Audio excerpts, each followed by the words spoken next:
Hello and happy spring. My name is Ansh. And I'm Nikhil, and we will be bringing you the news around the square today. Today we have some great stories for you. Door decorating winners, PSA tips, the triathlon, and the 24 Club are all part of this episode. Before we get to the news, please keep in mind that these upcoming dates.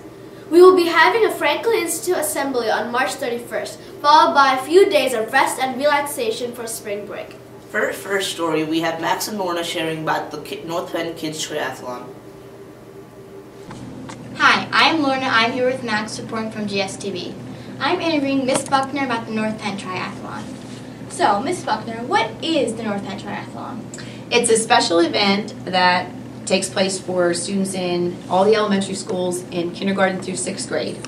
And they have the opportunity to participate on May 30th this year in the triathlon. It combines 3 sports together. So they start off in the pool swimming, and from there they will bicycle, and then they finish with running, where they finish down the track at the North Penn High School. Which event do you think is the hardest for students? I think if you talk to each of the students participating, they would probably have a variety of answers to that question, depending upon where their strength is. So most people, I think, will tell you that it's the running part, mostly because it's at the very end after they've already completed the swimming and the bicycling, so their legs are tired. So that's probably the answer that most of them would give.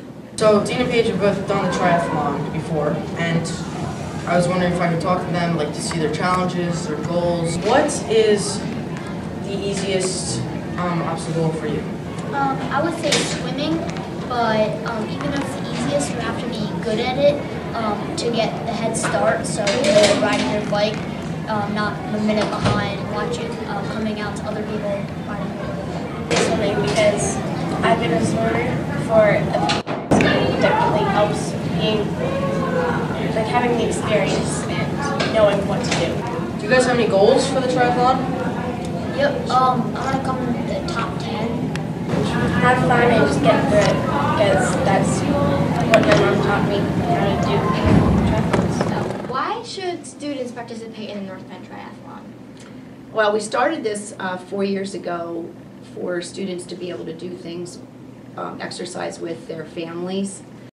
So the training all takes place outside of Gwinnett Square, for example. So if you are in kindergarten, 1st and 2nd grade, most students choose to do their training with their mom or their dad. Also in the upper grades, it's an opportunity to do some training with a friend, since they need to train for weeks ahead of the event. It's a great chance to go out and go biking or do the running portion with their families. This has been Lorna and Max from GSTV. Thank you, Miss Buckner. You're very welcome. That looks like a lot of hard work. Good thing they give a training schedule. I agree, Nikhil. Let's turn over to a common activity with results of Student Council's door decorating contest. Take it away, Eric Nevin. This year's door decorating contest was a good one. It was a great competition between all grades. Almost every class participated. Here are some of the winners.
The overall winner is Miss Vilsmeyer's class.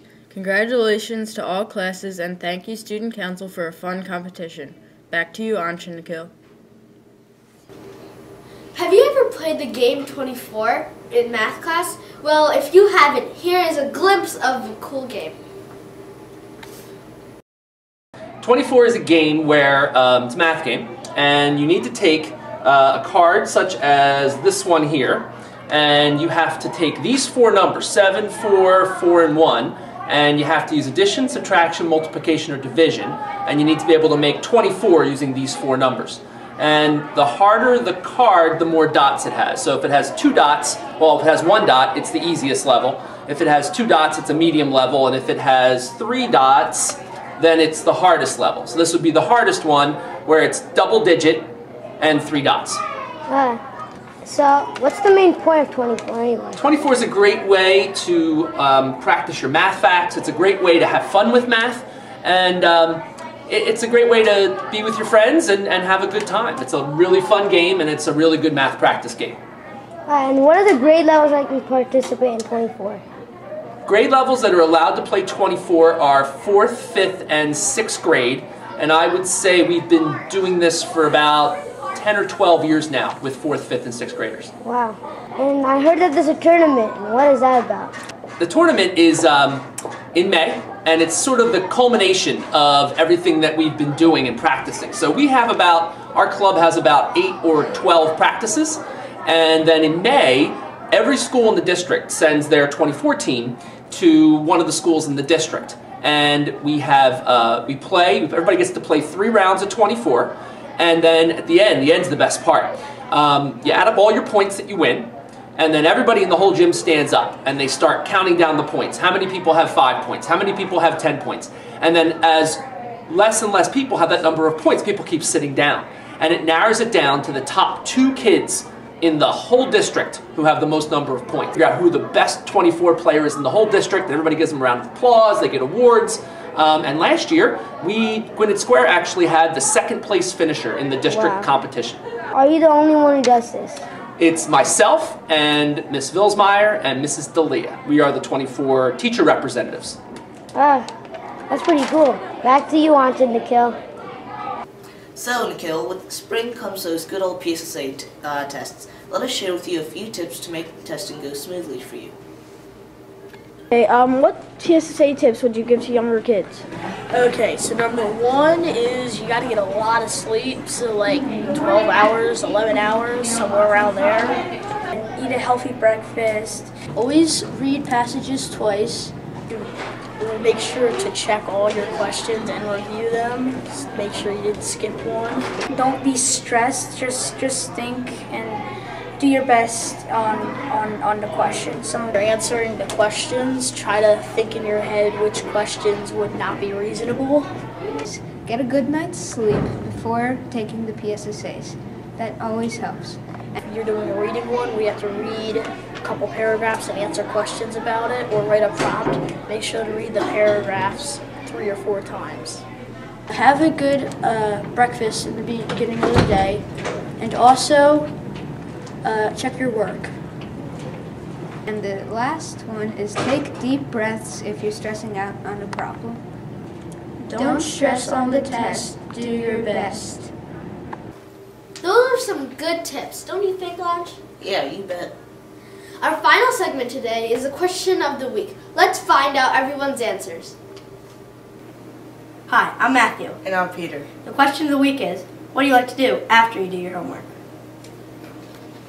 I like to play outside when my homework's done. Like to walk my bulldog, Maya, like taking her to the park. To play football with my friends. I like to go outside and practice my hitting and play baseball. And I like to play football with my brothers. I like to run around outside, but when it's hot because it's fun. I like to hang out with my friends. I like to play soccer. I like to jump on my trampoline. I like to watch TV.